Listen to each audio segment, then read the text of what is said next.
Okay.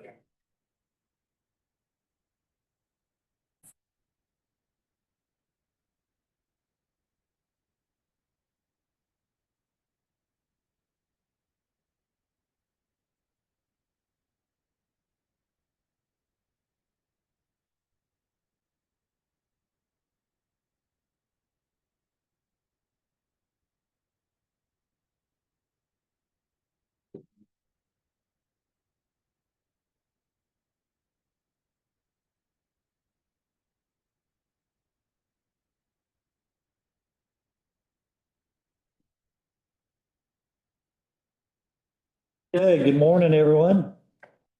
We'll go ahead and get the July 14th meeting starting for the commissioners. First thing on the agenda is approval of minutes from 7/7. Move to approve minutes, 7/7/25.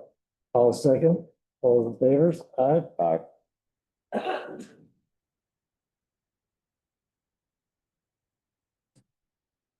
Next on the list is approval of payroll, sorry. I'll move to approve payroll.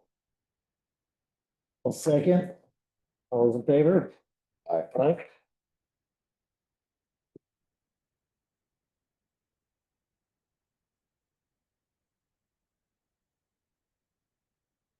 First thing else, next on the agenda is Desiree with some rezones. I was here. Started, Yeah, we're just we're jumping in just a tick. miss approval minutes. What do we have for ordinance numbers? Oh. Well, okay.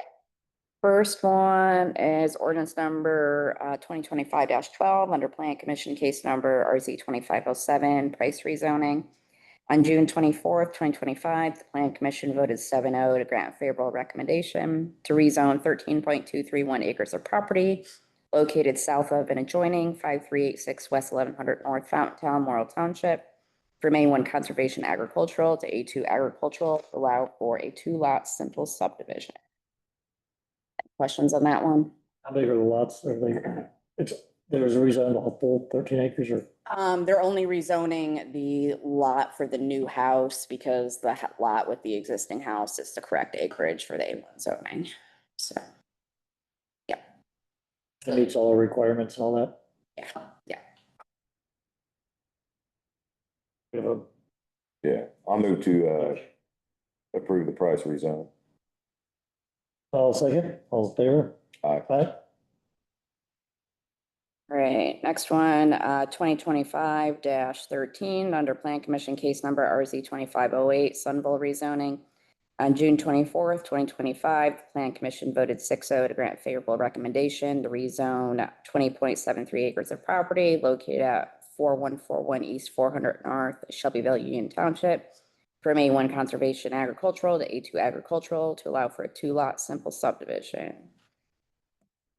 Questions on that one?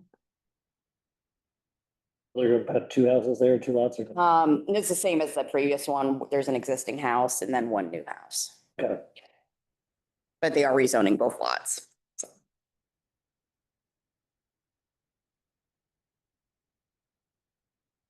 Problems with any road frontage, access, drainage, nothing. They're No. all straightforward. yeah, all three of these are straightforward. Yeah. I'll move to approve the Sunville rezone. All second, all in favor? Aye. Aye. Alrighty, 2025-14 or Plan Commission case number RZ 2509, Huber rezoning. On June 24th, 2025, the Plan Commission voted 7-0 to grant favorable recommendation to rezone 2.105 acres of property located south of and adjoining 6780 North 100 West Shelbyville, Marion Township, from A1 Conservation Agricultural to RE Residential Estate to allow for a 1-lot simple subdivision. They're just building one new house. No problems with that one either. Motion to approve, Yeah, I'll move to approve the Huber rezone also. second. All in favor, say Aye. aye. Desiree, just question, how's our building permits looking compared to like other years? How's Shelbyville looking in general? In general, it's about equal to last year. I actually just got everything together. I'm gonna send that out to you this week for the half year building permit tracking, so you should get that in your email this week. Yep. Thank you. Thanks, Desiree. Next on the agenda, we have Jeff Powell with the Stickford property.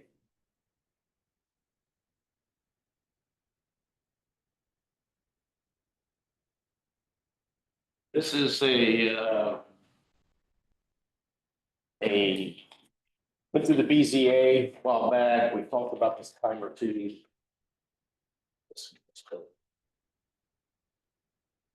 In the past, they're located on Michigan Road, just west of,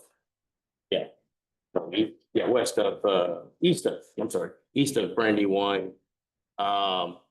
What we're looking at doing here is he is moving in and has been working on establishing, this is a trucking place where he runs his triaxle trucks out of. What we had to do, we ended up doing a site plan to be able to go in and to propose a drainage around the site, which did get approved through our drainage, which is, I'm sorry? USI, yes, there. This is back probably a couple, 2-3 months ago, back in March or April, we got the approval of that. Where we're at now is we're trying to get the drainage installed here, which is a swell. It's all just swelling the water, the surface water all the way back to this point. This is the lowest point that it currently drained to previous to any construction going on. Now, right now, there is actually a mound across there. He's working on building these mounds here. What the proposal is to do is to put a 12-inch pipe across this mound, through this mound, and actually it doesn't even enter the road right of way. This yellow orange line here is the road right of way, and it doesn't even actually extrude into it. It's stopping right there. This pipe is metered down to an 8-inch orifice, down to an 8-inch pipe to discharge. What we're needing to do is get approval to be able to put this pipe in here to discharge it right in line with the existing culvert pipe. It's I thought that was a 24-inch, 34-foot by 24-inch RCP culvert that's there now underneath Michigan Road to discharge right into it. This is currently where the surface water is going on this property. It's the only place that it can continue on downstream south. And what we're doing is there is going to be a swell right here over the top of that pipe that is going to be an overflow that will, surface water will go over, which is still below the road elevation by, I wanted to say a foot at least. The elevation that I have that overflow proposed at, it's below, and the pipe is right at the elevation of the 24-inch pipe. It's there. We're simply just needing to be able to Discharging the ditch. It currently goes there now. It's not changing the direction of where that surface water went. Today, though, I am admitting there is a mound across there because he built that mound clear across that. But that was the low point where the surface water drained. Well, it actually kind of dams it up and meters it back out. It's really not a bad thing. No, it is not. It is not. It is actually going to be reducing the CFS that's going to get to that point in a low flow situation. I mean, if it's, and this is all, again, this whole area is inundated by the floodplain. The entire area is inundated by the floodplain. It's all floodplain. It's all floodplain. And in my opinion, I mean, regardless of what improvements are there, that's the flow of the water anyway. It is. That's where the water went. That's why they have culvert there. So I don't have a problem. Yeah, so what we're asking to do is be able to put that pipe in, and mostly, if anything, and Ben and I had a conversation about this, is I want to rip wrap around that pipe between the structures, the end of the pipe that we're going to put in the existing structure there, prevent any surface overflow. And I expressed to the client that we would want to rip wrap the overflow itself. So if and when it does overflow, it's not if, it's when, because it will. Right. That it's, prevent erosion erosion protection. And they've done a nice job up there. Oh, I think he has, and he's still working on, he's got to put up the fencing, he's got some things, he's trying to get it wrapped up so we can get the project closed out, as already. Okay. But that is what we're doing, and you know, anything that Ben and I had a conversation, we weren't sure about the permit. I talked to Diane, on Thursday or Wednesday, I guess, last week. We weren't sure what type of permit to get. So I did not have him, had him hold off on the permit. And I don't know if that's just something we need to figure out what type of permit he would need to obtain to do that. Well, I don't think he really needs a permit because he's not installing any utilities. What he's installing, after Jeff and I discussed it, was I recommended if there is going to be a pipe discharging when there is overflow, that we dig that out and rip wrap that area just to mitigate erosion. As far as that, Diane and I discussed it. We don't really think that the permit's necessary. He's not doing any kind of utility work. All he's doing is upgrading the existing ditch to prevent erosion in the future. We didn't think one would be necessary as long as it was discussed here in the public meeting. You guys understood. Changing anything. This is just preventative Yeah, maintenance. Yeah. So all this would naturally flow to this ditch anyway. It does, yes. The only difference is he's putting up a mound to make it more decorative and more aesthetically pleasing. And to, Concentrating it to one ditch. yes, and to restrict its release rate. It will restrict its release rate. So in normal flows, yeah, there's gonna be water standing in this dry detention pond area that's a swell. It's just simply a swell and its surface flows up to that point. And this is all, keep in mind, underlaid in sand and gravel. Yeah, so it's Right. Yeah, I don't have pretty a much. problem with that. percolates down, I think, for the most part, until you get your intense rainfall. Big right now. Yeah, so. That's it. Yep. Yeah, I moved to allow the request to discharge into the road ditch for the Stickford property. Second that. All those in favor? Aye. Aye. Yeah. Yeah. Next on the list is a fleet safety plan. Due to our insurance carriers, we're required to basically, redo our, policies and procedures for who can ride in company vehicles and that kind of stuff. So, Jason and Diane and a couple of people have been working on the fleet safety plan. And so we finally finalized it, become part of the handbook, I believe. She had to be on. Got it. Anyway, we're just gonna make a motion here to approve the fleet safety plan. And one thing I do want to note with this that did just arise was there will be a city employee occasionally with the Shelbyville Fire Department that will need to ride along with the Shelby County Health Department for certain visits to patients' houses. So that will also become a part of this as well. So after reviewing this fleet safety plan, do we have a motion to approve? We need to go separately. Probably. Yeah, well, I'll move to approve the fleet safety plan. Okay, I'll second this fleet safety plan. All those in favor? Aye. And then do we have a motion to allow the Shelbyville Fire Department to ride in a Shelby County vehicle with the health department for certain times to go to patients' house? Yeah, I'll move to approve. I'll second that as well. All those in favor, say aye. Aye.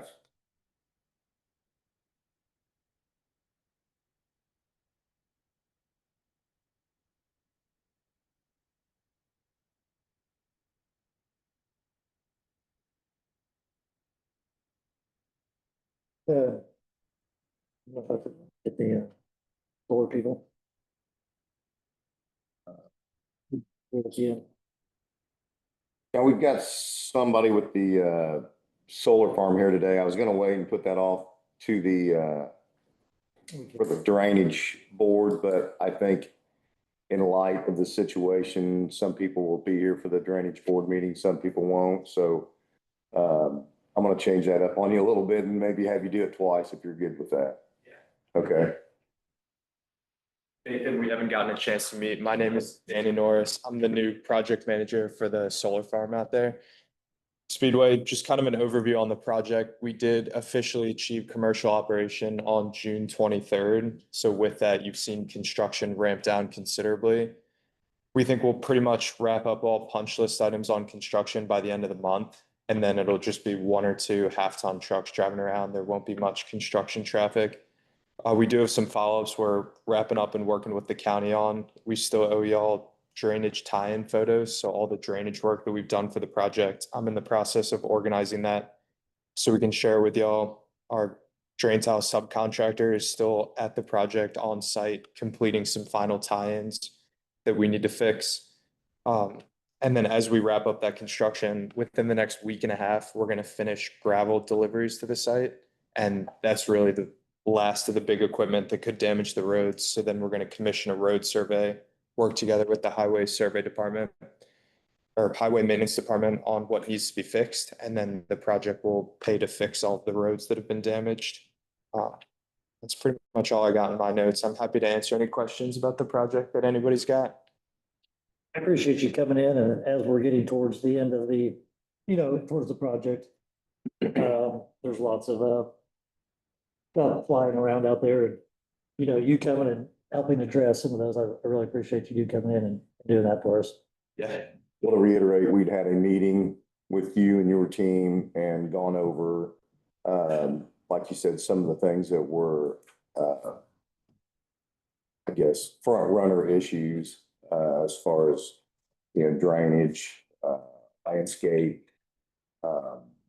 the roads, and those were all things that you have addressed and you have a plan moving forward to mitigate any of those problems. And so we're, like Nathan said, we're glad that you step forward, and then we'll, if nobody has any questions, we can readdress maybe some of those drainage points in the drainage, board meeting here after this. Yeah, that works for me. Okay, all right. Thank you very much. I have a quick question. Go ahead, Kyle. Yeah, since the project is ending completion, when do we expect to start receiving our tax revenue money? And also, when does Shelby Eastern School Corporation get the money that they were promised from the company? Yeah, I can hit that one. Go ahead. So the economic development agreement is we issue the payment to Shelby County with the approval of our tax abatement. And from that payment, we're going to pay it all to Shelby County, and then it's within Shelby County to allocate the money to the Eastern schools. I plan on coming to the meeting tomorrow night for the county council to see what we can do to expedite that payment. The wording is after approval and 120 days after commercial operation. So as I said, we hit commercial operation on June 23rd. So from the project's perspective, we're not late on that payment, but I understand that that is important to the county, and we do want to work with y'all to see what we can do to issue that payment sooner. So Kyle, we're going to hit that tomorrow night. Okay, well, I'm on the county council, so I will be there, and I do have many more questions about this because that school corporation was promised that money a long time ago, and you guys actually set up shop in the schools to solicit the children and the people, and they've been waiting on that money. And so I'll ask my questions tomorrow night at my meeting, but I appreciate the answer. Understood. Thanks, Kyle. Any other questions? Okay, thank you.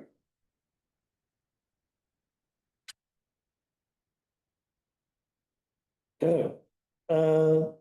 Sheriff's Department. You guys? Good. Nothing new? Dennis, anything with EMA? Yeah, got an email from IDHS last week. Our EMPG salary grant 2024 was approved and payment should be coming out or coming to Shelby County within the next 2 to 3 weeks, I would say. How much is that? 46,000 change.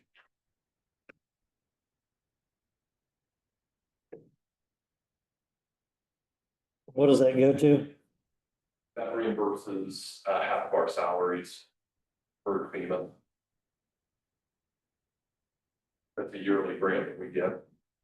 How's that look moving forward with budget cuts and as far as grant money goes, has that been discussed at all From what we're being told from the state, that if, the Trump administration does disband FEMA, then the money that was going to FEMA, the programs down at the state would go directly to the state. So as of right now, we've been told that it's, business as usual, everything that we're getting now, we should be able to get next year, years after, so. It's all federal money that comes down, so. or? How it is, you can dry up tomorrow or they can double it. Right. We fall in the, excuse me, about $46,000 per year, is what we get reimbursed back from FEMA. Well, typically, if they would cut that, they'd probably reinstate a different avenue for you to get that money, so. Okay. Well, thanks, Dennis. Mike? So over to Ben. Yeah, I'd like to request approval to replace our semi-trailer that hauls our lowboy. We got an estimate from Selking on purchasing a 2019 International. It's a 6x4 day cab. This pulls our lowboy trailer for moving paver, rollers, any large equipment. That price is $23,500. We are looking to get approval to trade in a 2005 triaxle dump truck, which is our truck number 3 on inventory, and our current day cab International that we use now. That is a 1991 International day cab. They offered $10,000 trade in on the dump truck, $3,500 on our current day cab, to bring us to a total of $10,000.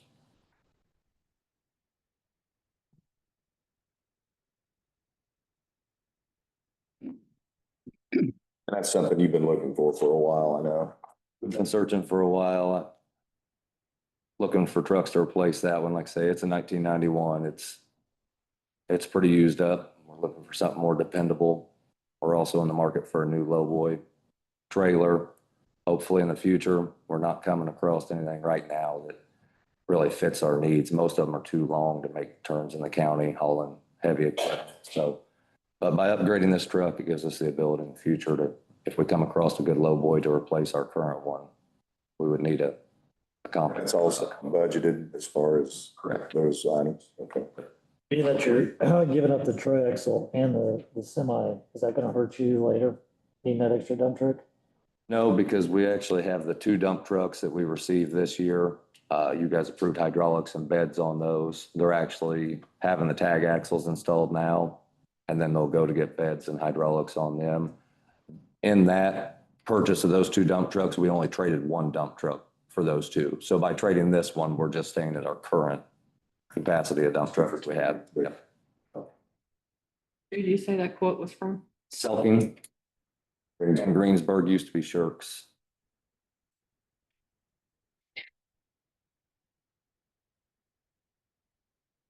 Good. No, anybody else got any questions? Got a motion to approve the purchase of the 2019 International semi? I'll move to approve. Full second. All those in favor? Aye. Anything else, Ben? Road closures? I did want to remind everybody, the 75 east between 7 and 8 south, the rehabilitation of that historic bridge will begin on July 28th.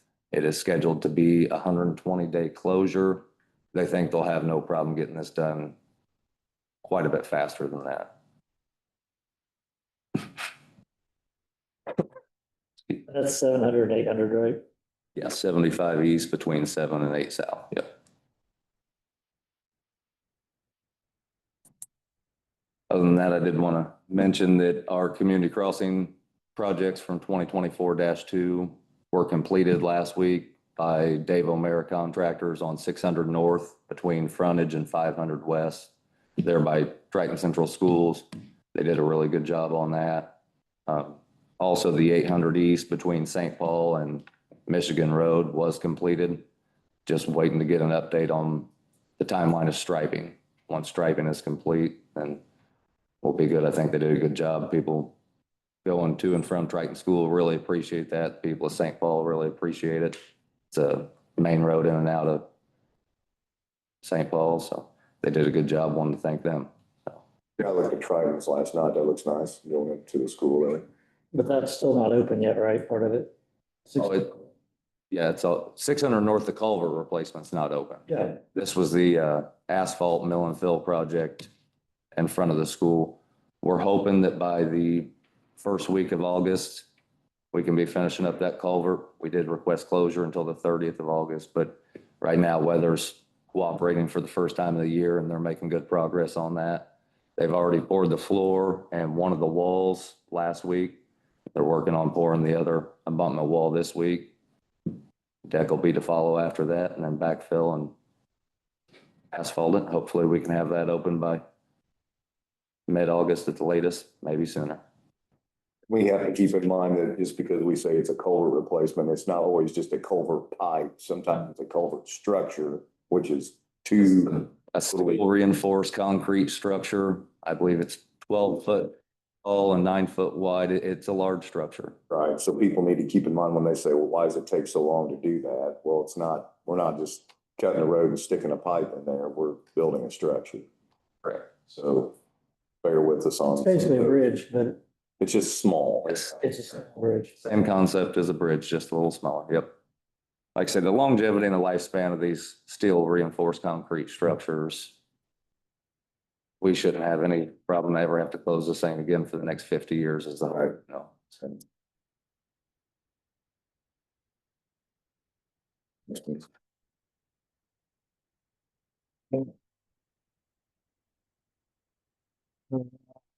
Steven? Anybody else in the audience or Zoom have anything for the commissioner meeting? Yes.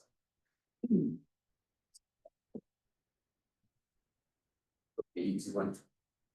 I'm replacing some of my jury chairs. Your name. Sorry, Judge Riggins. All right, sorry, thanks, David. All right, I'm replacing some of my jury chairs over there. They're getting kind of ragged. So I want to take the ones I'm replacing, and give them to the volunteer fire department up at Morrill. We could use them in the radio room up there. The statute allows that kind of stuff. So I just want to get your approval. They're your chairs. So even though they're in my courtroom, they're technically your chairs. So, yeah, so. Okay. Is there a form? Yeah, something's gotta be filled out on that. Are those on the inventory? No idea. Do you check on that? And if they are, which they should be, Yeah, you need a request to dispose of. yeah. And if they don't have that, have them get with me. Okay. Okay. You should still have that. Same one we've always used. Yeah, yeah. Okay. We'd be more than happy to do that. Okay.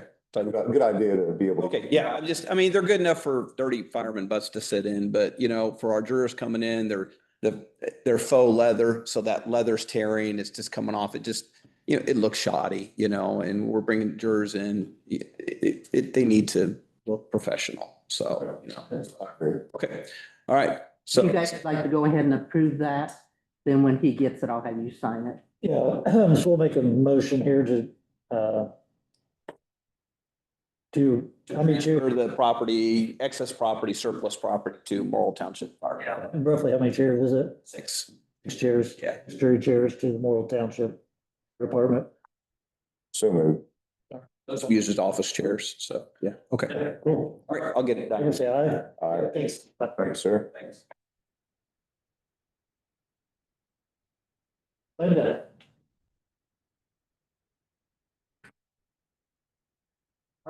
Morning. Linda Sanders, I'm here on behalf of CERTA, Central Indiana Regional Transportation Authority.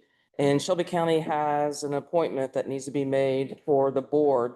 And I've currently been serving on the board. I can either be reappointed or you can appoint someone else.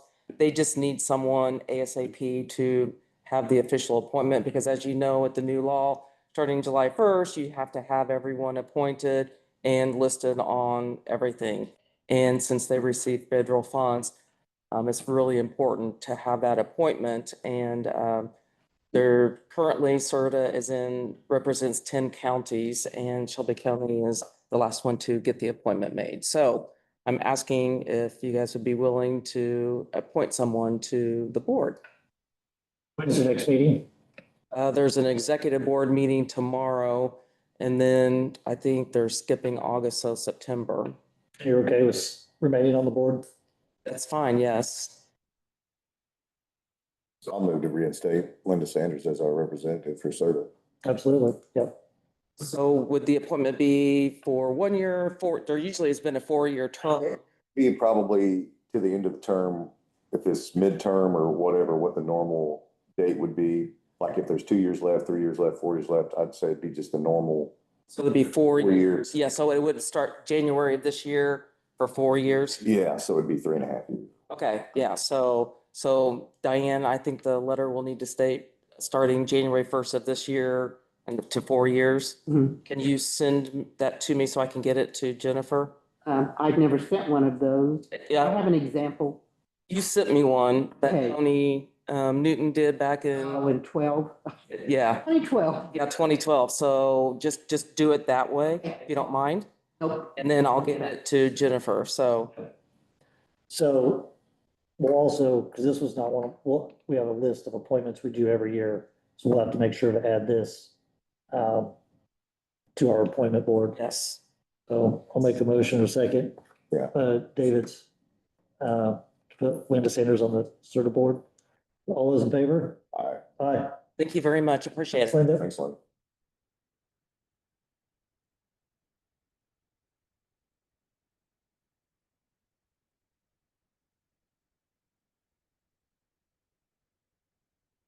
Okay. Anybody else in the audience or Zoom? We're gonna do the drainage board immediately after the commissioners. Make a motion to approve commissioner meeting. You approve it or adjourn it? Adjourn it, yeah. I'll move to adjourn. Yeah, I'll second that. Thank you. We are adjourned. Want that back? Yeah. It has Jason's signature. Get that back. for me. What? Should I have one? Goes to, Or just me? That's what you do.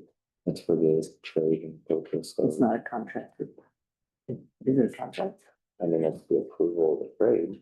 No, it's not a contract. You can.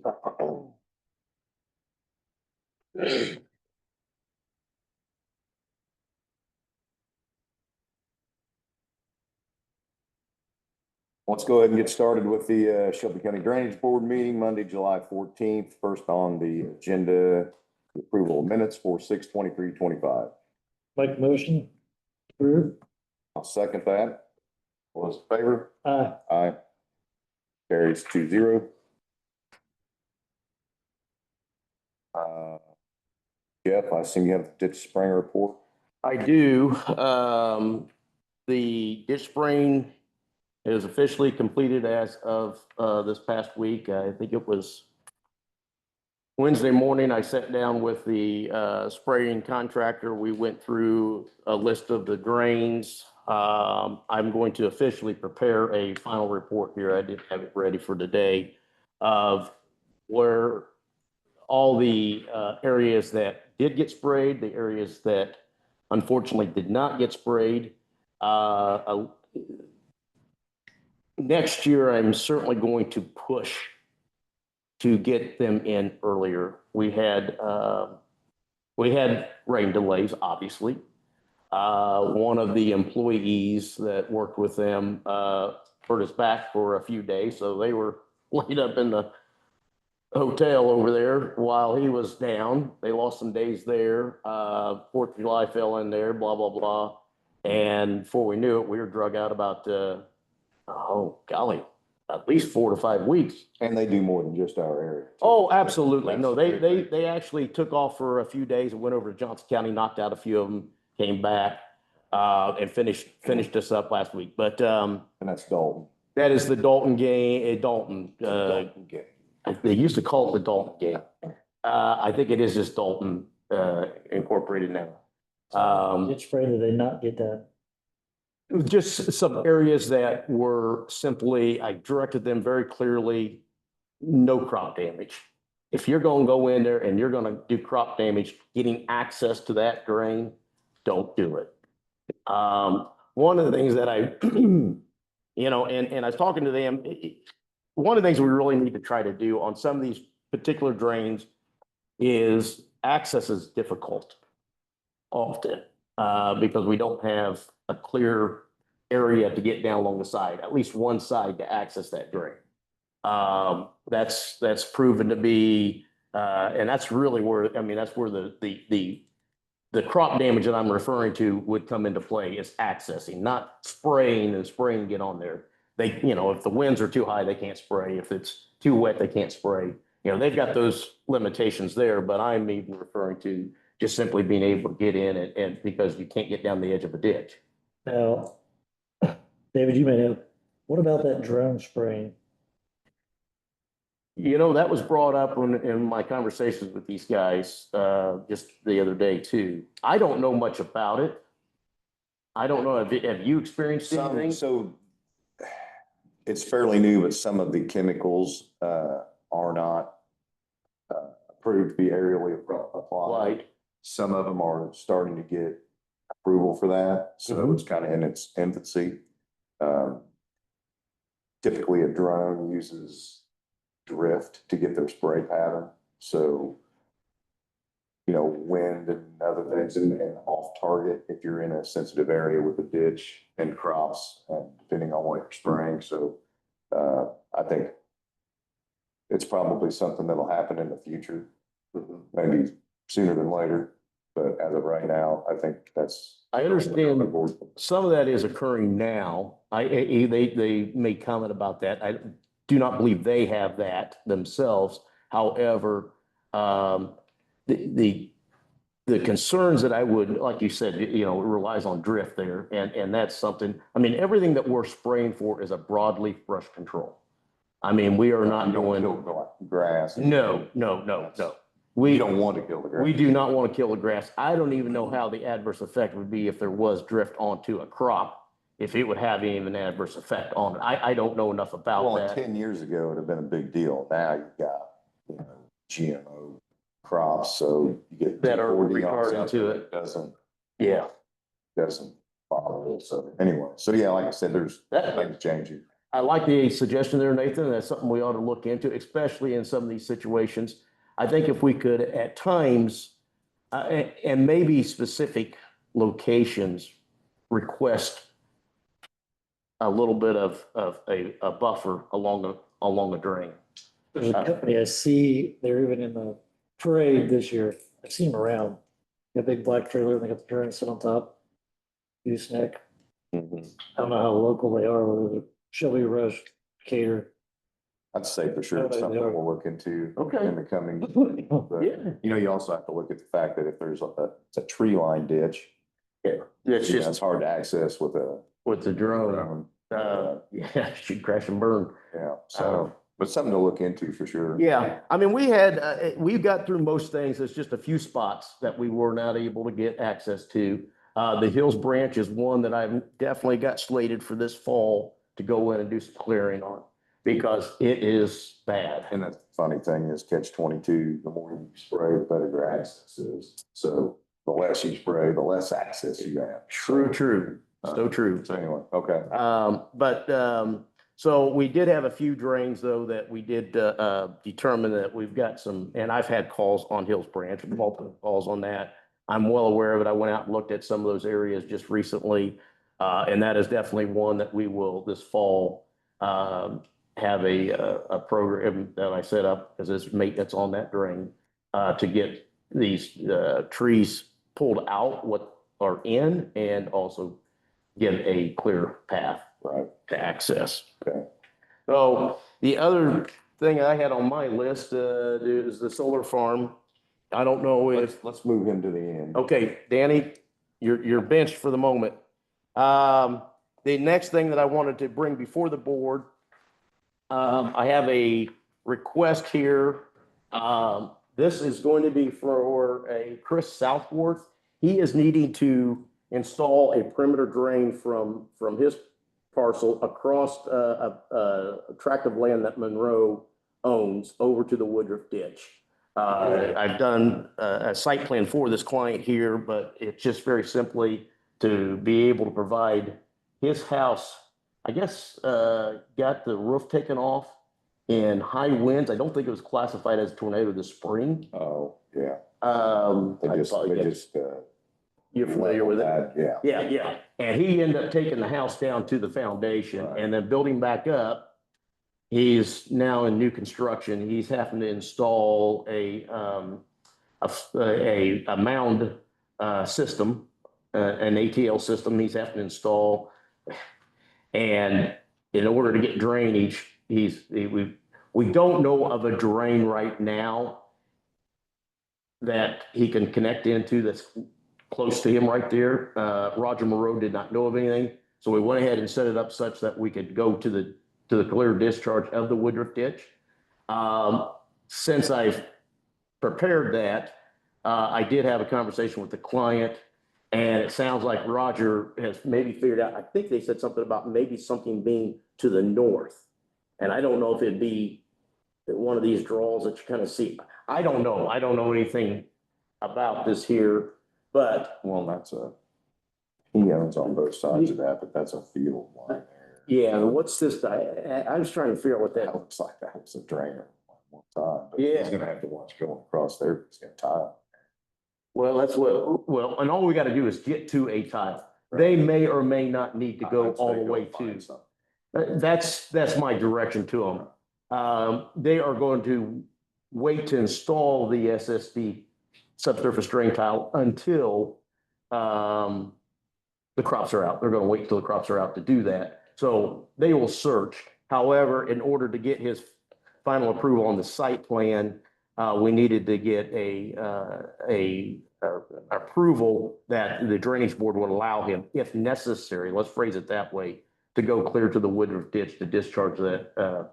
It would be a 6-inch. And it wouldn't be any different than any discharge from that It's- field and. Any tile. It's just a simple subsurface drain tile that any farmer would install in a field. It's not a direct discharge from the septic, of course, you guys know. I mean, it's the perimeter drain around it. I'll move to approve the Woodruff drain, Chris Southworth, outletting a 6-inch tile into the open ditch if necessary. If necessary. Yep. I'll second that. All those in favor? Aye. Okay, approved 2-0. All right, thank you. The other thing that I had on my agenda or my list here, and I don't know if I put it on there, yeah, the Meeks. Yeah. I have gone out there, Dave and I went out there probably a month ago or better and looked at this situation. This is a property, and I think I had the property there, 1418 Maple Drive. There's some water that's standing above. Well, we feel that it's got to be a sump pump discharge over here. This is close to the Meeks tile. It's actually right at the Meeks tile. James is actually here. He is the contractor that installed that tile. There is no knowledge of any drain being missed. So David, you and I went out there, we looked at it. My suggestion and recommendations are here to go back to the landowner and to express that we do not think that anything got missed. The solution is very simple, and it's probably, golly, 40, 50 feet, and they could tie into a structure that's just right there to the north. It could be easily mitigated and resolved. And not, I don't feel that it's not a tile that got missed. We don't think it's a tile that got missed in the construction. That's fair to say, correct? Yeah. You might step up. My 2 cents is we dig it up. If it's something we missed, we take care of that on our dime.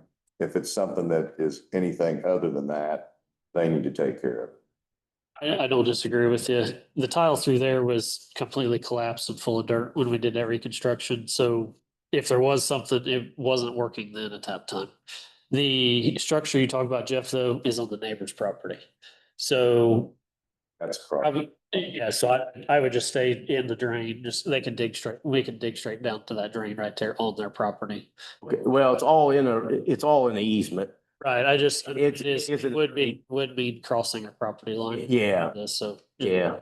It's all right there. That's the thing, and it'd be easily fixed. But I feel like if it's nothing that we did or we missed, I don't feel like that we should have to pay anything on that. I'm not gonna be in the business of taking care of everybody's drainage issue, but I want to help something. If we miss something, That was when it was brought to me by the neighbor, you know, that's, I said we I needed access to the lady's house so then we could come in through her sump pump drain. We could locate from the inside of the house out, see where her sump pump drain even goes, dig it up, start figuring out what's going on. Cause yeah, obviously the water's not going away. So. I don't know if we need any approval. Well, if I could at least get I guess a green light from and there are monies in that account. I don't remember exactly what it is. I want to say, the Meeks tile. Several thousand. I think that there was. I mean, we're not gonna touch that. I mean, it's not gonna get. My suggestion would be, if I could, is get an approval to, as you just stated, to investigate, have an agreement with the landowner that has brought this to our attention, that, hey, if this is something that got missed, we conclude that, yeah, it did get missed, we could connect it up via the cost of the drain. If it is not something that we would determine, that the contractor would determine, yeah, it did get missed, I mean, it could happen, then they would just need to make sure that they understand that they'd be responsible for the cost of making. How about this? How about I'll, 20,000. yeah, I thought there was quite a bit there. How about I'll move to approve the inspection of this situation. If it's something that we Okay. missed, we will stand the cost to remedy it. If it is not ours, it will be on the landowners. Okay, It'll be their liability. I think that's fair enough. I'm good with that. Second for that. Yeah. And I would like to just piggyback that one on the drain that is on the south side of, what road is that, Meeks? Well, hang on. Let's vote on that Oh, motion. okay. Everybody in favor? There, aye. Aye. 2-0 for that. So now go ahead and piggyback. Oh, well, right there with that drain, that inlet that was south of the county road there, the culvert, that was elevated up. Yes. It's East Maple Drive. East Maple Drive, okay. You and I talked about the two options are either because that's creating we're holding water into that culvert because the structure was installed and done prior to them installing the culvert. It's too high. And the structure's higher than the culvert, but not because the structure was installed too high. The culvert was installed later, and I think they installed the culvert, the county did later, and they had to get depth and cover. So it ended up putting the culvert pipe lower than the structure to the south of it, downstream of it. We've got two options. Either we cut the structure down, or we just simply, and I thought an idea would be, is just to go in, dig down a little bit on the side of that structure, core a hole into it, and just rip wrap, I don't know, 10, 15 feet of it from that structure over, and just allowing it to surface flow over to that. And no pipe goes in that we have to worry about getting crushed down. We don't have to take and cut that structure down, because I think it would take more effort to cut that structure down than to core a 4-inch hole in it. Structures are hard to cut, and especially being a round structure, it would be. I would suggest hiring somebody that does professional concrete cutting if you want to cut down. So you can core a hole easy, but ABC room. Yeah. Just to cut. I mean, either way, either way is a good fix. I mean. Yeah, it would solve. Whatever's cheapest is what I would do, but it needs to be lowered down. Yeah, sure. that would allow for it to drain the low flow down. And then Just cram the still, drain in there and it'd be dried all the time. it'd be dry all the time. We wouldn't have to worry about, we wouldn't have the issue that we have now. Right. So So just look into that, see which way you want to go, then we can approve whichever method Okay. you want to. all right, I can do that. some context to that. When that drain was put in, we originally intended on installing the culvert at the same time as that structure and doing the road crossing. The gas company did not do their locates when they were supposed to. So when we got up to that point, we called in emergency locates. And at that point, that's when we found out, that's when the culvert pipe showed up. Literally, this all happened in a 3-hour window. Culvert pipe showed up. We found out where the gas line was. Well, the gas line needed to run right through the middle of the culvert pipe. So we actually worked with the gas company. We set the culvert pipe off to the side, delayed that install, worked with the gas company to actually remove their gas line. We went ahead and kept installing the drain, and then the county came back at a later date and installed the culvert. And they just needed cover. I mean, otherwise the pipe, they were gonna be humping the road. They were just trying to avoid humping the road up. So. Okay, all right, thanks, James. Yeah, thank you, James. All right, moving right along. Moving right along, we've got the next that we had on the agenda was the Swamp Creek. Yes, okay. This is out at Brandywine Lakes, and I don't know if you recall or not. And I know I looked at this last year. There was conversation about it. And I've gotten a couple of different calls on this, obviously with some of the heavier rains that we had in May. There are concerns of a particular culvert pipe. And I'll slide this, this culvert pipe is what I've got highlighted there. This is on, what road is that on there? Is that Lake Drive, is it? Yes. What we've got going on here is this is a culvert pipe that was installed by the landowner being Siebert, Cheryl Seibert, I'm sorry.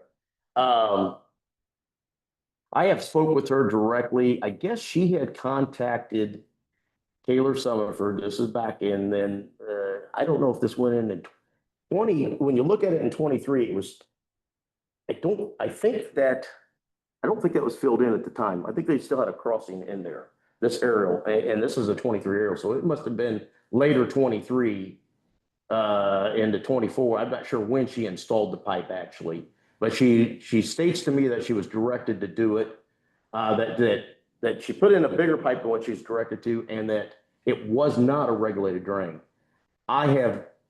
Everything I have checked on and looked at, this is by all means a regulated drain. I don't know why she would have been directed that it was not a regulated drain. Through this portion, it is the Swamp Creek regulated drain. This runs from well north of 74 and all the way down to 400 north. You know, and I think it ends over there at 400 north, or that wetland issue there. So what I'm trying to figure out here is if she was directed to do so, or she's, you know, it is, and I had pictures, I tried to print them out, I couldn't get them to print out. I got one here. This is downstream, if you can see that. That is looking downstream of it, the low flow. Now, I think I had another one here that I did. I think this one is, get call up here. This is upstream of this call. This was last year, May. That is on the upstream side of the call. That's new dirt, fresh dirt that they had. They had put a pipe in there. It is an obvious restriction. Obvious restriction, and downflow of it, downstream of it is much lower. The problem we've got with downstream of it now is it's creating so much CFS. It is creating a erosion problem for the landowner just downstream of it. And for the landowners upstream of it, it's creating more of a blockage. So, I mean, it is definitely an issue. The size pipe that is installed is equal to the size pipe on the structure. And I think what you got there are two. It's smaller than the structure here. And it's equal to some of these structures that are through here. But however, there is also, and this is right here, that culvert pipe that we talked about just a while ago on the Stickford property, that comes right through here, and crossing right here is a pipe equal to what she's got there. So, I mean, we're greater than doubled in its capacity upstream of this point of what we're dealing with at this location. So she said she got approval from Taylor Summerford back in. I'm guessing in 23, later 23. I have not come across anything that shows that. She's stating to me that she was told that it was not even a regulated drain, which I thought, well, wait a minute, maybe I'm missing something. Maybe there's a section that's not. And I have found nothing in my research of that file, of that drain, to determine. Now, again, this is one that is not actively on maintenance. It is a county regulated drain. The Drainage Board does have jurisdiction over it, but we do not have any monies to go in there and say, you know, I mean, to do any maintenance of it. So what prompted her to do this in the first place? I don't have an answer for you. I don't know. She wanted to fill it in, wanted to get access. I don't know. I'm not sure. There was one there originally. No, She put a I think bigger we look one. at- And what'd she say? She put a bigger one. What? Other than what she was told that she only had to put in like a 36 or something like that. And And I'm not saying that she's not being she's being dishonest. That's not my direction at all. I'm a little confused as to what. And I'm really confused that she would have been directed that it's not a regulated drain and that this pipe size, I mean, and I made the statement to her the other day. I pointed out very clearly that it is an obstruction. One cannot deny that it is an obstruction. What's she willing to do to mitigate? Well, her statement to me at this moment is that the county would have to pay to upsize it or to change it or do something like that. And I clearly stated that that would not be occurring. There is no funds there to do anything. I don't know. I don't know. One of the suggestions I might have, I need to study this a little bit more, is maybe that we create a depression on one side or the other to allow for the surface water to come across. However, I mean, we still got a factor of erosion and we're still are creating an obstruction. We might be able to.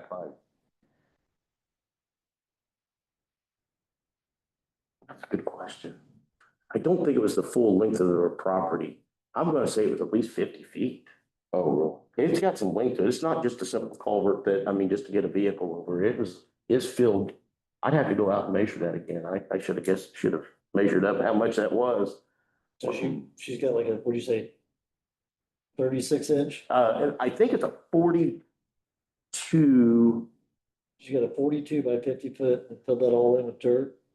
42 inch is what it is. And yes, and covered it with dirt level, pretty much level, as you could see in that picture, and that water was right up to it. And then the downstream was just turning and they have a tremendous erosion problem downstream of that because it's creating such. so the neighbor brought this up. The neighbor has brought this to my attention. That is How absolutely. deep, those pictures you showed me, is that water you think? On the upstream side, I'd say you'd be talking at least 48 to 5 feet. Yeah. Or Oh, yeah. Yeah. Yeah, it's got water backed up. Mm-hmm. So Did you have to talk to Taylor?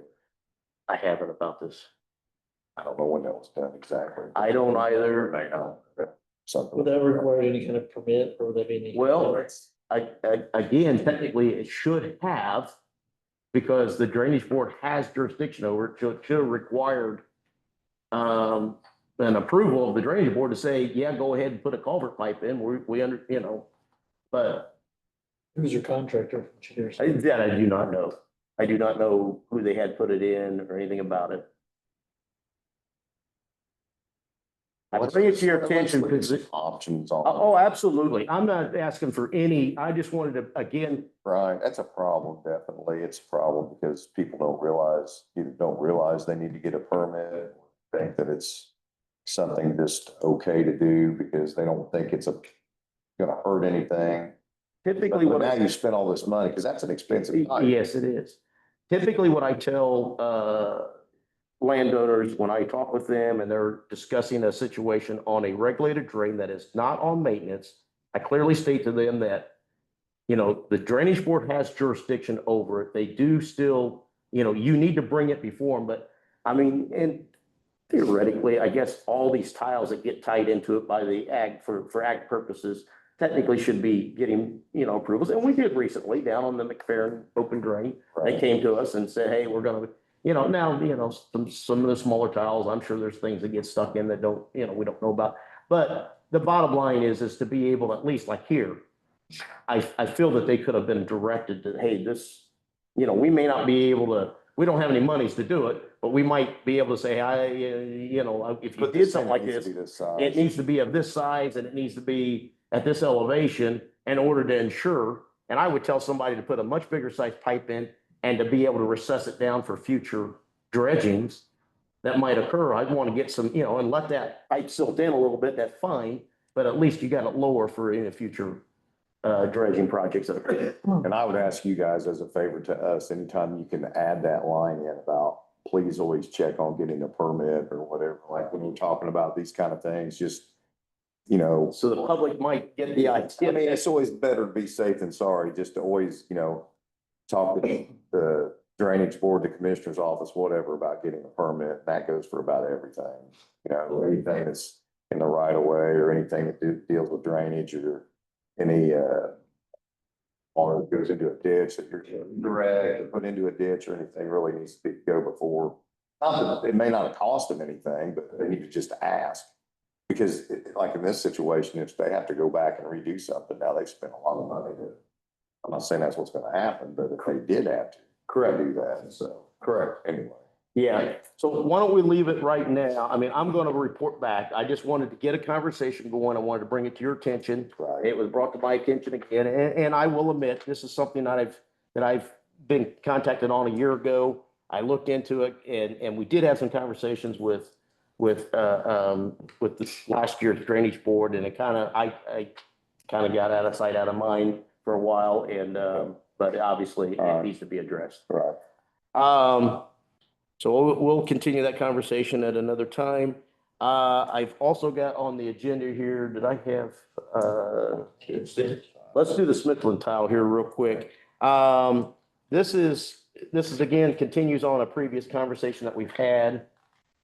Let me find where I got a drawing right here. This is the Smithland tile there in Smithland. James, if you want to step back up just for a moment here, we are going to get out there, this week. Okay, and we are going to be making the necessary repair of the obstruction that is in that grade. When that occurs, I would like to see if we could go ahead and get an approval from the drainage board. I've had a conversation with the client. We talked about putting in a secondary structure on the north side of Freedom Street there to provide some help with the drainage. In conversations with the landowner and Dave, you and I had spoke, I am recommending at this moment that what we do is that the landowner be responsible for going ahead and tying in and putting in just a riser up with some accessible tees that they would use for their subsurface drainage that they have proposed to do on the north side of Freedom Street. We go ahead and get that tied in. That'll be their tie-in location. I have suggested to the client that we would just use James Ramsey to make that connection and to get that done. And with the drainage board's approval to do so, that is not at the expense of the drainage board or of the drain. Let me rephrase that, of the drain. That would be at the expense of the landowner that he would separately contract with to do. So all we would be requesting is the ability to do so, to hook that in. And then obviously at that same time, we're going to resolve, which is a cost to the drain, the obstruction that's in that tile that's out there. I think it makes more sense to do that than put the entire structure in. Yeah, no, It gives us a access point. It gives you an inspection point to see if that water is moving through there. And I think, and then if they need to do something later, they can always do that. And you've not spent a lot of money to do that. Yeah, So, and this would be the point of contact that they would then connect up to with their, and they won't be having to touch the tile. We don't have to worry about them cutting in and damaging the tile or doing anything on their own. This would be that access point that we would provide them. Yeah. That we wouldn't provide them, that they would By themselves. provide themselves, but we would allow them to access at that point. Those people that were gonna build out here. Correct. And that is still, yes, that is correct. That may be on hold. Like it may come on the property. either way, they can still put that Yeah. breather pipe in. Yeah. That's still not, it's not detrimental at all. And it's not expensive, so. No, okay. Well, I guess you and I have to have a conversation after this meeting. So Because I was unaware of that. I'd move to approve to give them access to put that, breather pipe in with the T. Yeah. For future access. Okay, okay. I'll second that. All those in favor? Aye. Approve 2-0. Moving on to the Hankins ditch. The Hankins ditch, I wanted to report that the initial clearing of all the way through, this is just on the west of the Kroger's facilities there, where we had to clear through that. I had, Gentry. no, Gentry didn't do that one. That was the DeHerb. Everhart. Yeah. Brandon Everhart has done that. We got through it. The sprayers were able to get all the way through it. Okay. So. Yeah, like I was saying, that's a big deal. It gives you more access. It definitely does. So he was able to get all the way through that now. So we are good. I think probably this fall, because all we have done at this moment in time was cleared and piled the brush right at the moment. This fall, the intention is to go in there and to then work with disposing of that brush. Okay. We wanted to get it good and dry, and we've got to figure out how exactly we're going to dispose of it. Whether it be in some small brush piles, that's right now my thought process is. All right, chipper is another option. Chipper's more expensive, but we could brush, you know, if we. The highway department, Yeah. yeah, there's a way we could, but I think right now what we're proposing to do is to get it dried out and they go in and probably put in some smaller brush piles and, burn it this fall.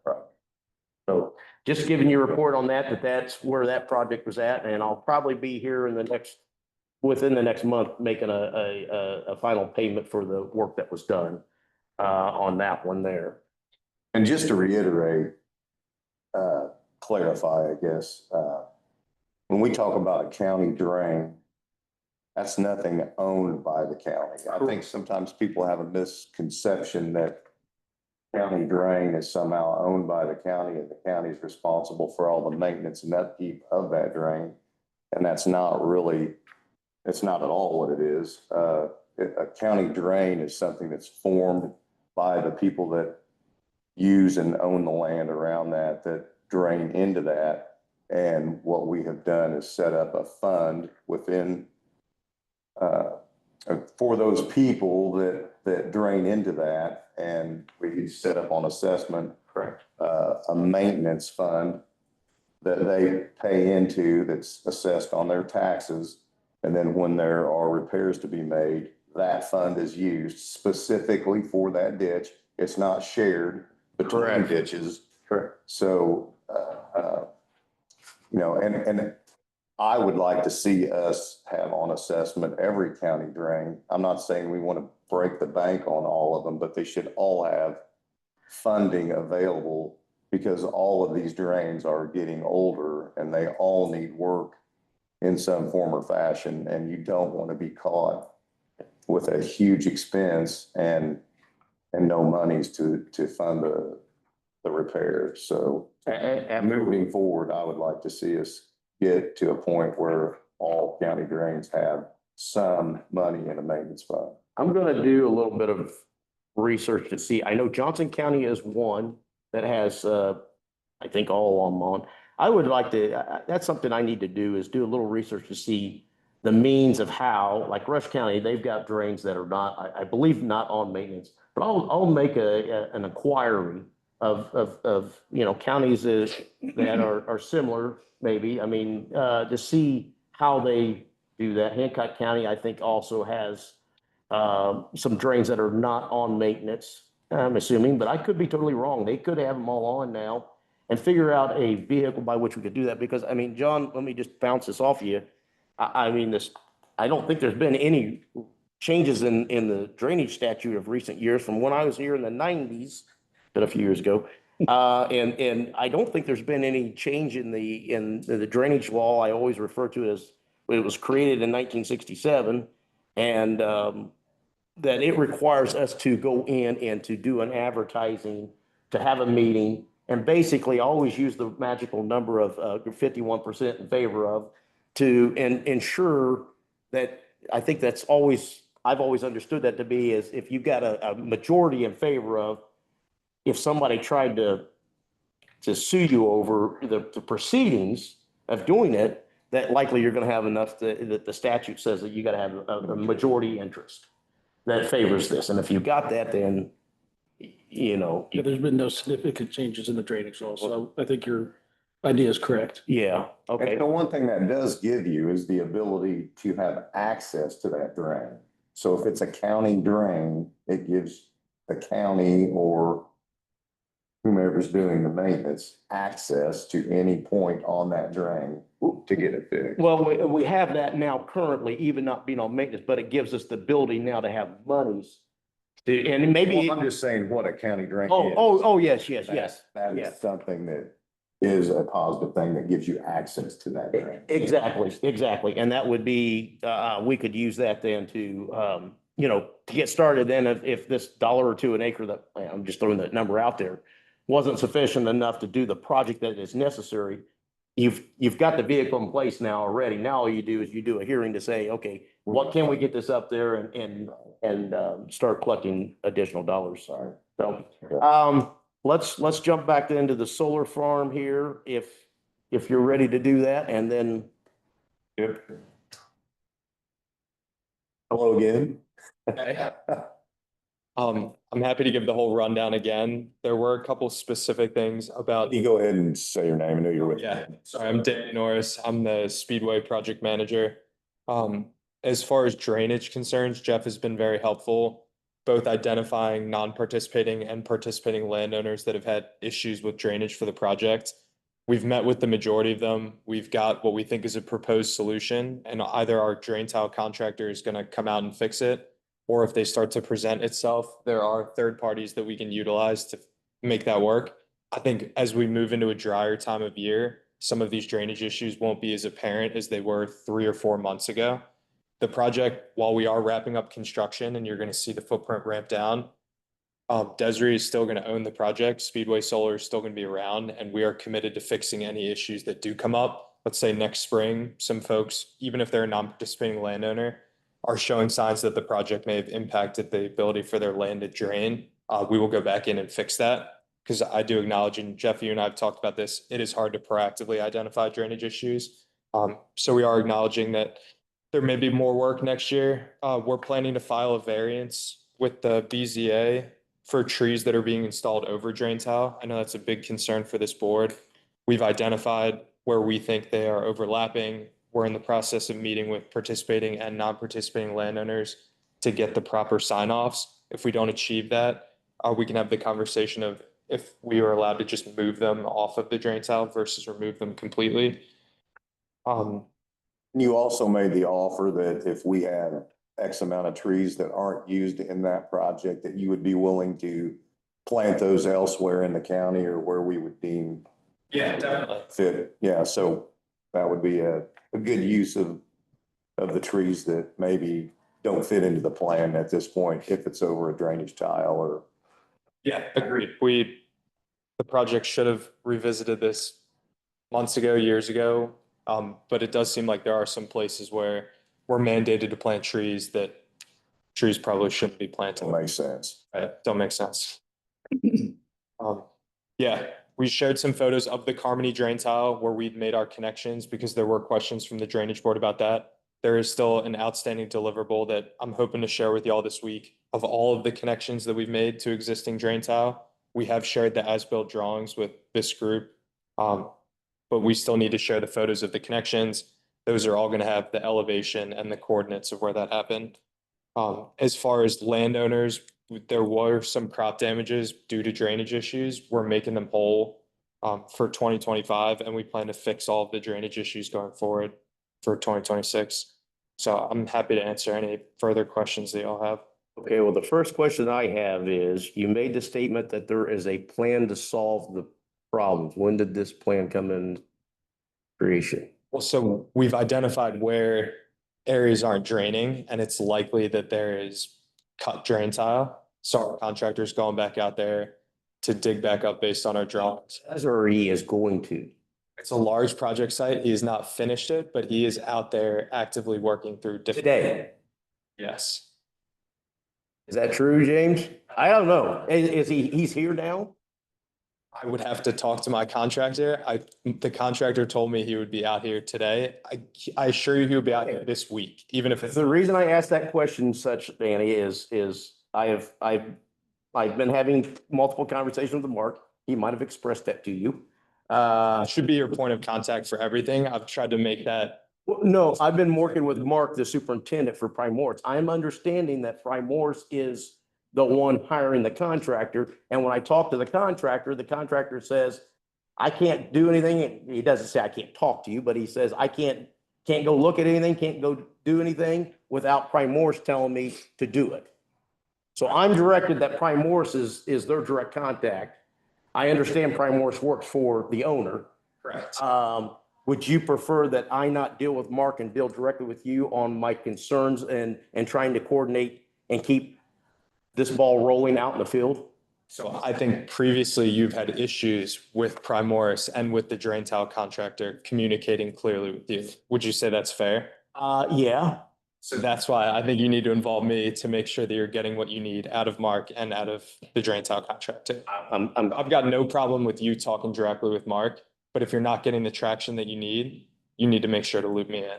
Okay, no, I will do that. No, and I'll be honest, and I mean, my frustrations have been that we keep being told that they're on their way, they're here, they're gonna be here. And the reason I'm concerned is of recent, which I did forward to you. I did have a non-participating landowner, Debbie Seaton. She is an adjacent landowner to the east there that I brought up before. Just recently, they've had to have their septic tank pumped out, and the process of that was that it was underwater. It was filling back up, and it's obvious that there is a drainage issue.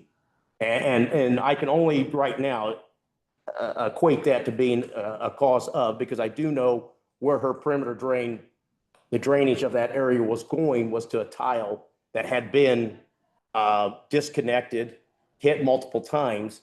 And I looked at some of the stuff, the design, and I'm not sure that I'm not saying that it hasn't been or can't be addressed. I'm definitely not saying that it can't be addressed, because it can. There's a solution to all things. It's just how much and what do we got to do it. But so that plan particularly, has that been addressed? Are you aware? For Miss Seaton's property? Yes. They still need to do the exploration for that. Okay. We don't have a final solution. Got it. Seeing some of the photos from earlier in the spring, I definitely think that there is an issue that needs to be addressed from the project. How we fix that is still outstanding. Understood. Okay, I like that. It sounds like we've got some action actually going on out in the field, and that's what we need to see and hear. Is that one of the problems that's gonna possibly be addressed this week? That will not be fixed. It will not Oh, be fixed. but They'll be out there looking at. what the problem is. Yeah. Because if it's their septic, I mean, that's pretty, I'm sure they're ready to get it fixed. I agree. Yeah. Yes, definitely. I had a conversation with her.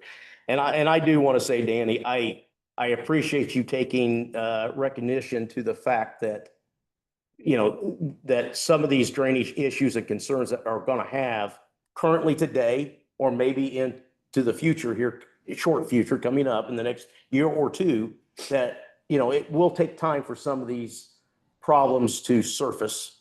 And I would highly encourage, and I know we've had this conversation, I'm just publicly stating this, that you would continue that relationship working with at least with ourselves, well, not necessarily preferably, but also with the non-participating landowners, because those are the individuals that does not have a written contract to bring to you and say, it states right here, you got to fix this, you got to take care of this. They've got nothing. And they're the ones that I think, I know Dave and I think Nathan would agree are the ones that really probably rely upon us maybe to be able to speak for them and to help mitigate their issues and getting solved, solutions to their problems. Yeah. So I do appreciate that. Thank you. And whether it's a drainage board issue, as far as whether it's infrastructure or landscape or drainage or, you know, whatever it is, we appreciate the fact that you have brought this up. You have, we made a punch list of everything. You've addressed all of those issues. And like we discussed before, you know, this is your opportunity to be able to finish the project on a good note and leave and you're never actually, let's make that clear too. You're never actually leaving. You have given us the contact information that we need for ongoing service. If something arises, that there will be someone around, there'll be points of contact, there will be somebody that can handle these issues at any time.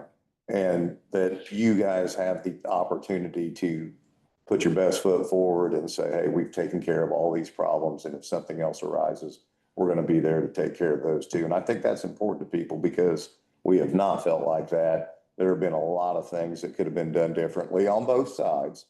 But we appreciate the fact that you stepped up and tried to make the best out of the situation that could have been better from the start. So. Yeah, I agree. There will always be contact for the Speedway Solar Project within DESRI that you'll be able to reach for any issues that present itself.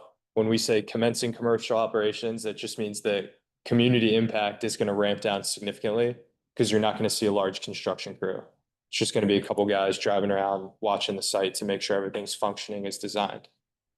Can I ask real quick, what is the ongoing maintenance that these guys will be doing? Because they'll be on site.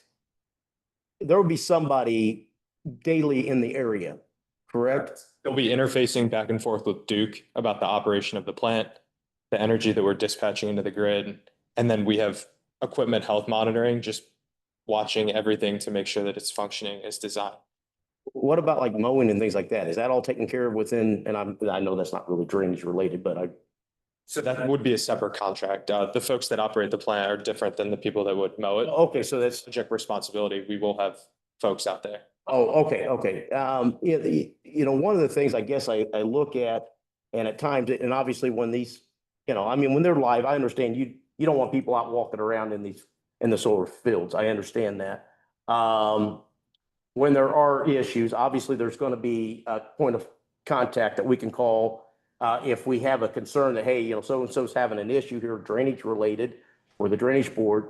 Obviously this person of contact could be, we could get a hold of them and be able to go out and walk with them to see, hey, you know, do we have a blowhole here? Because we may not know it. I mean, if it's inside that fence, we're not going to see it potentially. And we just know we got a problem over here, but we don't know what your situation is inside. Yeah. I don't know if that would be something that we would be able to do if ever deemed necessary. Yeah, for folks' safety, people should not be entering the array. Understood. It's energized, but while escorted from a representative of the project, we will give y'all whatever access is needed to identify drainage issues so that we can then resolve them. Okay. Danny, would it be possible as we're kind of gearing up towards the end, to have you like come in and like a drainage board meets twice a month or just like every other drainage board, come in and just give a recap on where we stand, how things are going? Yeah. I think that'd be great just for us in the community and just keep everybody on the same page and just stop some of the rumors and stuff and just actually have a point of contact again. Yeah, definitely. I think that makes sense, especially until we've all of our current punch list of items closed out. Give y'all. Awesome. Real quick, I noticed Mike here, and I don't know if you had anything, Mike. Okay. And you're aware of I don't know of any others. No other concerns have been brought to my attention. I would like to again ask the media here at this moment, just if you guys could put a little bit of a blip in the paper here about that if there are known concerns, and this is not bashing the solar farm, but to be able, if we don't know there's a drainage problem, that somebody's having issues and concerns, we can't bring it to their attention. They can't fix it if they don't know about it. So, you know, if there are concerns that individuals around do have, I do ask that they let us know, let them know that they have concerns, and we can certainly assist in getting them taken care of. I'm a little concerned on the height of the driveway. That's not going to flow over water. I've got 2 driveways on my property, and when they've done A culvert pipe, you mean? there is no culvert pipe. They just put the driveway in, and I'm afraid it's going to start backing up the water. I know, That's a, Drains that have done it. that's a good point. I don't, I was a little concerned before, but then they come in and put in another layer of gravel on. putting the final stone on. Yeah, and I'm just, I've got some land, some places where it's now close to a hole that is gonna. That's a very good point. Surface, yeah, I mean, we've been mostly talking subsurface issues, but that being a surface concern. Yeah, I'm happy to chat about that after this. And I'm happy to give you all my email as well to help folks reach out to me directly. And to your point, we are trying to identify whatever issues are apparent now, but it's not like there's a deadline of if you don't reach out to me by August 1st, it's not going to get fixed. It's more just within this construction phase. We've got Primoris out there. We're trying to capture everything and fix everything we can. And as we move to operations, there still will be a way to reach me, reach the team, and we will get issues addressed. Very good, very good. Well, if you can hang around a little bit afterwards, I don't know, James, I think has got a comment here or question. But I would like to meet with you after the meeting there. One other thing, just to bring it up again, if we could possibly continue the conversation with these guys about the perimeter tiles. Being regulated. Legal drain system, like you guys are talking about, just the access and the way they're managed, just the way Danny and I've had this conversation, but I just want to bring it up publicly again, that we do need to continue down that path of not asking for all the tiles, just purely what we call the perimeter tiles that we discussed with the drainage board and the plan, the large diameter stuff. No, it's, Something we gotta record, like an easement, but sometimes it'll work.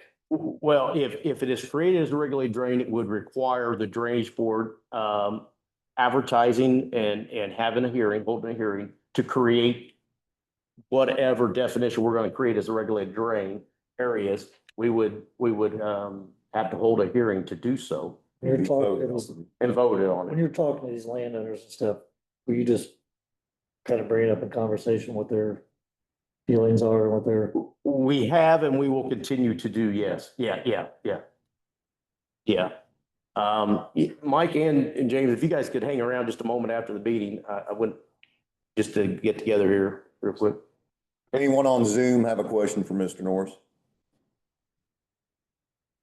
I think as far as the regulated drains go, so 100% of the land on our project is leased from the landowners. We're in the business of generating electricity. We're not going to dictate to our landowners one way or the other what we want them to do. I think whatever decision they want to make, the project stands behind them. So it's kind of where we stand on the drain. So you're indifferent to it. If they want it, fine. If they don't want it, fine. Correct. Okay. As long as it wouldn't interfere with their use of the lease. It's not going to affect our ability to generate. The site's already built and up and running. Thank you very much. We appreciate you being here Yeah, today. thank you, Dan. Thank you, guys. All right, I think that That wraps is, up the that agenda. is all. Anyone have any other comments, questions, concerns? Anyone? Yeah, it's Daniel. Yeah. Norris, NORRIS, at Desri, DESRI.com. Thank you. All right, thank you. Anyone on Zoom have any questions, comments? Hearing none, I move to adjourn. second? We are adjourned. Thanks, everybody.